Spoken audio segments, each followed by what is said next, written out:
Dalam menghadapi tirani Jepang selama 3,5 tahun, bangsa Indonesia menerapkan berbagai strategi, mulai dari menggunakan cara-cara halus hingga perlawanan terbuka.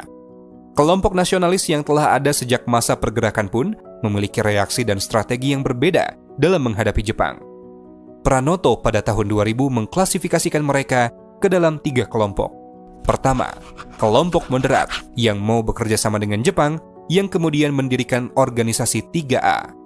Kedua, kelompok radikal yang bergerak di bawah tanah, meliputi PKI atau Partai Komunis Indonesia dan PSI atau Partai Sosialis Indonesia.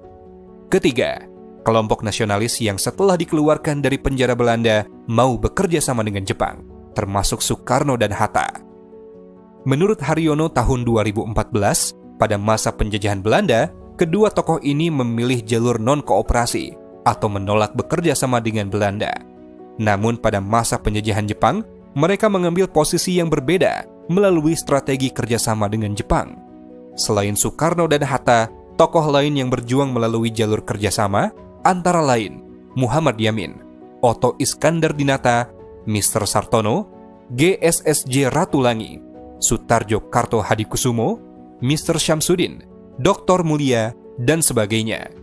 Melalui strategi kerjasama, mereka berhasil membangun jejaring sambil meneruskan perjuangan dalam batas-batas yang dimungkinkan.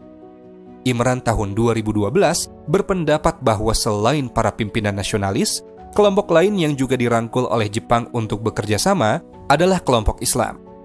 Tahukah kalian mengapa Jepang berusaha mendapatkan dukungan dari kelompok ini?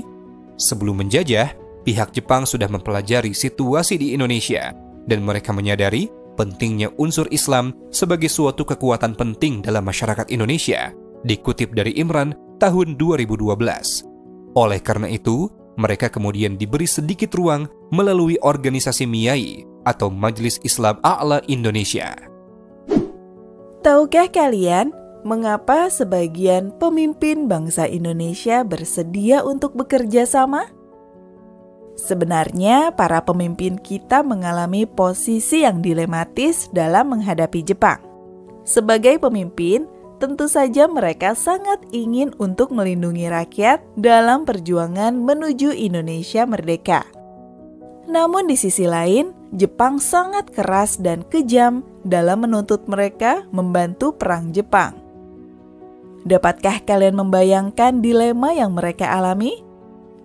Dalam situasi yang serba sulit, mereka menerima ajakan Jepang bekerja sama sambil tetap mencari cara untuk mencapai Indonesia merdeka. Kelompok yang bekerja sama dengan Jepang ini kemudian menjadi pemimpin dari berbagai organisasi bentukan Jepang, seperti Gerakan 3A, Putera, dan Jawa Hokokai. Pada awalnya, para tokoh nasionalis akan dimanfaatkan Jepang untuk membantu meraih simpati rakyat. Namun, para pemimpin kita justru mampu memanfaatkan sedikit ruang yang diberikan oleh Jepang melalui ketiga organisasi itu untuk kepentingan bangsa Indonesia sendiri. Sebagai contoh, Soekarno berkesempatan untuk mengunjungi berbagai daerah dan memberikan pidato yang dapat membangkitkan nasionalisme. Soekarno pun sempat memimpin Romusha Sukarela.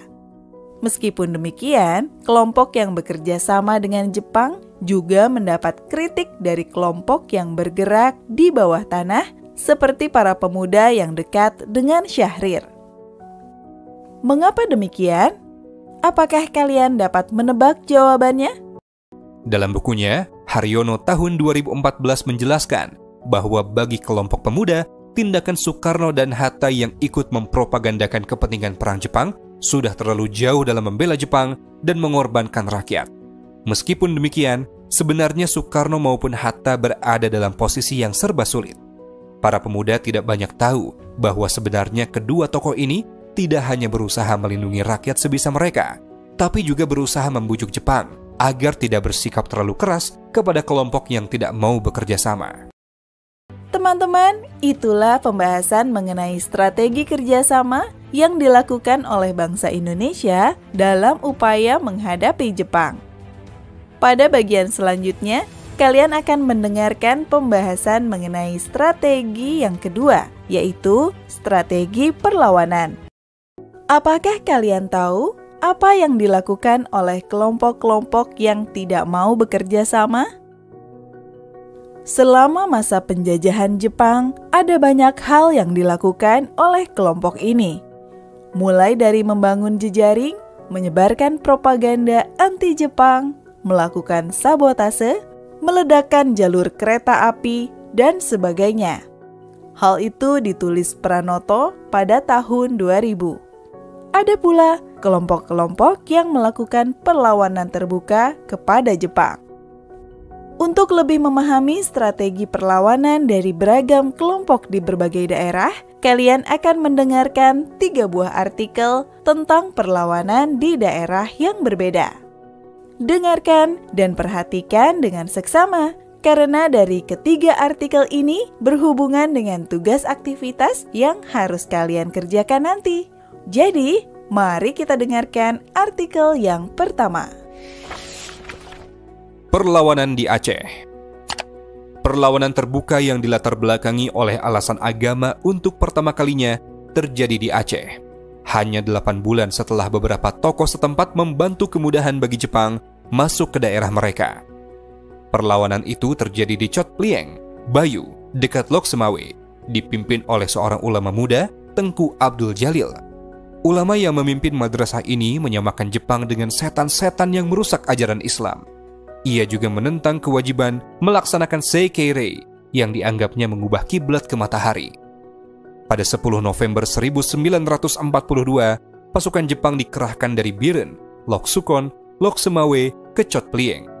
Pasukan yang dilengkapi dengan senapan, mesin berat, mortar, dan jenis senjata api lainnya itu dihadapi oleh murid-murid Abdul Jalil yang pada umumnya menggunakan senjata tradisional.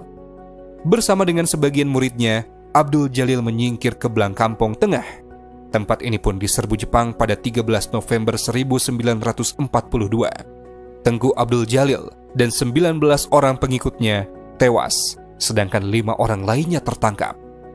Itu tadi isi dari artikel pertama. Sekarang kalian akan mendengarkan artikel kedua. Tetap fokus ya teman-teman. Perlawanan peta di Blitar.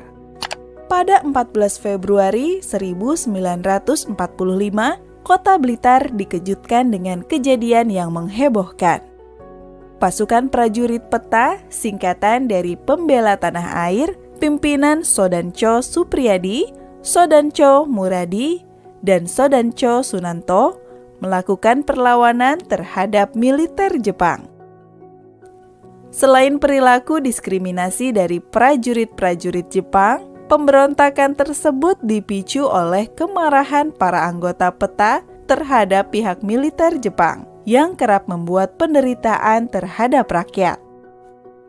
Kendati gagal, namun tidak dapat dipungkiri jika pemberontakan tersebut sempat membuat penguasa militer Jepang ketar-ketir. Itu terbukti saat mereka melakukan penumpasan. Seluruh kekuatan militer Jepang di Blitar dikerahkan, bahkan juga melibatkan unsur-unsur kavaleri dan infanteri dari wilayah lain. Ketika pemberontakan itu gagal, maka pihak Jepang menghukum sekeras-kerasnya para pelaku. Dari 421 anggota peta Blitar, yang terlibat 78 diantaranya langsung dihukum berat, termasuk Muradi dan Sunato yang dijatuhi hukuman mati pada 16 April 1945. Supriyadi sendiri hingga kini masih tak jelas rimbanya. Beberapa kalangan meyakini bahwa sesungguhnya begitu pemberontakan berhasil dipadamkan, Supriyadi langsung ditangkap dan dihukum mati di suatu tempat yang dirahasiakan. Nah, sekarang kalian akan mendengarkan artikel yang terakhir. Selamat mendengarkan teman-teman. Perlawanan di Kalimantan Barat. Perlakuan kasar serdadu Jepang terhadap penduduk, seperti menjatuhkan hukuman jemur sampai pingsan terhadap orang yang hanya melakukan kesalahan kecil, merupakan sebab terjadinya perlawanan di Kalimantan Barat. Sejak permulaan tahun 1943, kekejaman Jepang semakin meningkat setelah sekutu melancarkan serangan terhadap kedudukan mereka. Orang-orang yang dicurigai ditangkap, bahkan dihukum pancung di muka umum. Pada 16 Oktober 1943, kurang lebih 70 orang mengadakan pertemuan di gedung bioskop Merdeka Sepakat di Pontianak.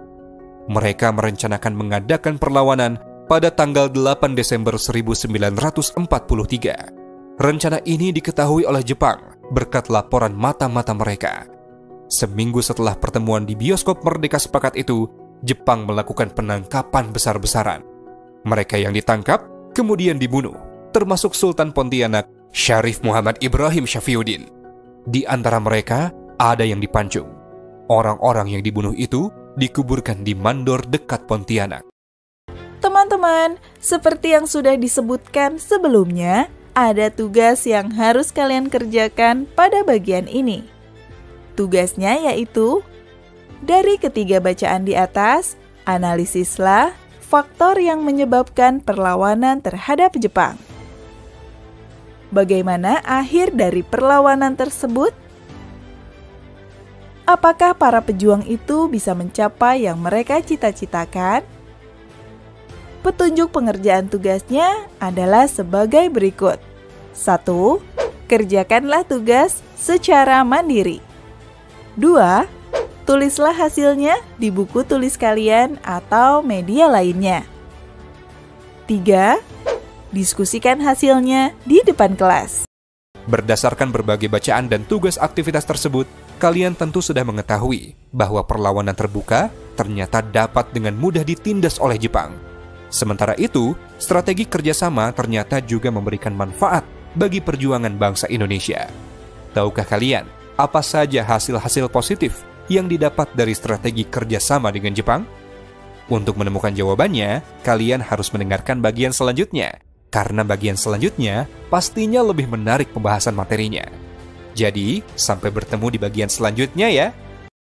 Strategi bangsa Indonesia menghadapi tirani Jepang. Dalam perkembangannya, Jepang semakin terdesak dalam Perang Asia Timur Raya.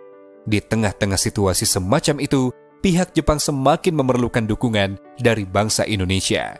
Agar bangsa kita mau terus membantu, maka Jepang memberikan janji kemerdekaan. Untuk merealisasikan janji itu, pemerintah Jepang di Jawa yang pada saat itu paling maju secara politik, membentuk Badan Penyelidik Usaha-Usaha Persiapan Kemerdekaan atau disingkat dengan BPUPK. Meskipun berkedudukan di Jawa, anggota BPUPK terdiri atas berbagai golongan dan berasal dari berbagai daerah. Di antara mereka ada yang berasal dari golongan nasionalis, golongan agama, peranakan Arab, peranakan Tionghoa, Indo, aristokrat, jurnalis, dan sebagainya.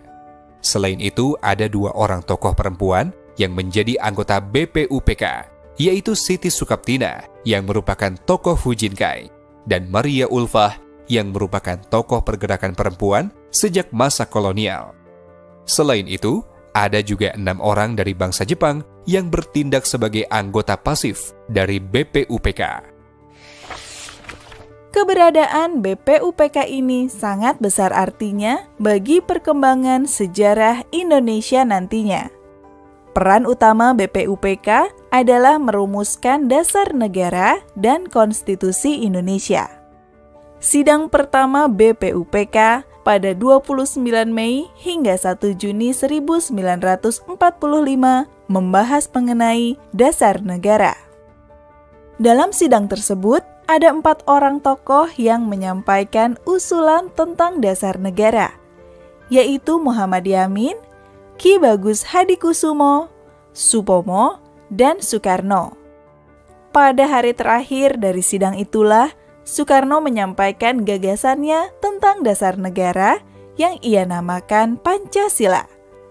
Oleh karena itu, setiap tanggal 1 Juni, kita memperingati hari lahirnya Pancasila.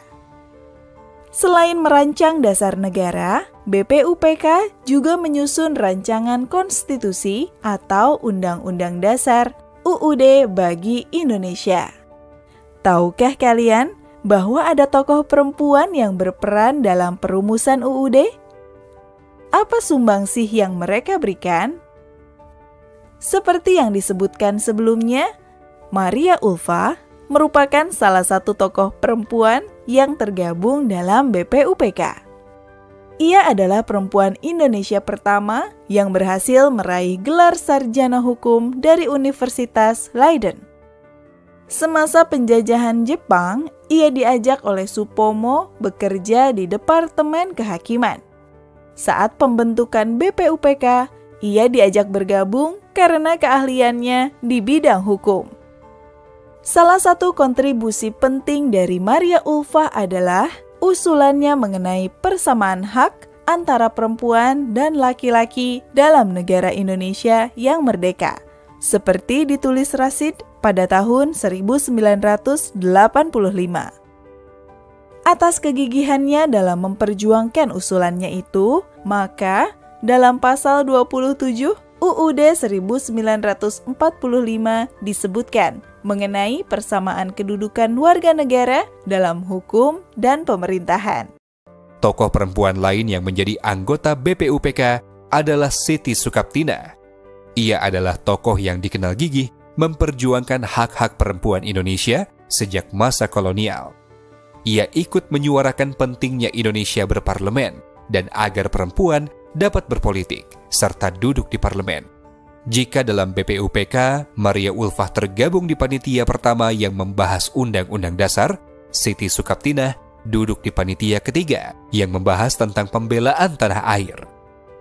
Setelah menyelesaikan tugasnya, BPUPK kemudian dibubarkan pada 7 Agustus 1945, hanya beberapa saat sebelum Jepang menyerah. Untuk melanjutkan tugasnya, maka dibentuklah Panitia Persiapan Kemerdekaan Indonesia, atau disingkat dengan PPKI. Soekarno dilantik secara resmi pada 12 Agustus 1945 sebagai Ketua PPKI. Saat Jepang sudah diambang kekalahannya pasca pengeboman Nagasaki dan Hiroshima oleh Amerika. Tahukah kalian bahwa jumlah anggota PPKI lebih sedikit dari BPUPK? Meskipun demikian, mereka terdiri atas perwakilan berbagai golongan dari berbagai wilayah di Indonesia. Bahkan, ada pula anggota dari golongan Tionghoa, yaitu Yan Chuanbing. Kita akan belajar lebih jauh mengenai PPKI pada bab selanjutnya. Mengapa demikian? Salah satunya karena peran PPKI akan lebih jelas terlihat setelah Indonesia merdeka. Setelah mempelajari subbab ini, tentunya kalian mengetahui bahwa ada berbagai strategi yang digunakan dalam menghadapi penjajahan Jepang di Indonesia. Dalam situasi penjajahan Jepang yang mencekam, perlawanan secara terbuka ternyata sangat berbahaya. Sementara itu, jalan kerjasama dalam kapasitas tertentu bisa membawa manfaat bagi bangsa Indonesia. Meskipun menempuh jalan yang berbeda, namun sebenarnya tujuannya tetap sama, yaitu mencapai Indonesia merdeka dan bebas dari penindasan bangsa asing. Sekarang saatnya kalian untuk mengerjakan tugas aktivitas. Tugasnya adalah 1. Seandainya kalian adalah pemuda atau tokoh yang hidup di masa penjajahan Jepang, strategi mana yang akan kalian pilih dalam menghadapi Jepang? Mengapa kalian memilih jalan itu? Apa sajakah yang menjadi bahan pertimbangan kalian memilih strategi tersebut? 2. Tuliskan jawaban kalian dalam bentuk esai singkat sekitar 300 hingga 500 kata. 3. Kerjakanlah tugas secara mandiri. 4. Tuliskanlah hasilnya di buku atau media lainnya. 5. Diskusikan esai kalian di depan kelas. Teman-teman, kalian telah menyelesaikan pembahasan untuk subbab D ini. Pada bagian selanjutnya akan ada pembahasan kesimpulan dari bab 3 dan juga soal asesmen. Jangan lupa untuk mengerjakan tugas yang ada pada bagian ini ya teman-teman.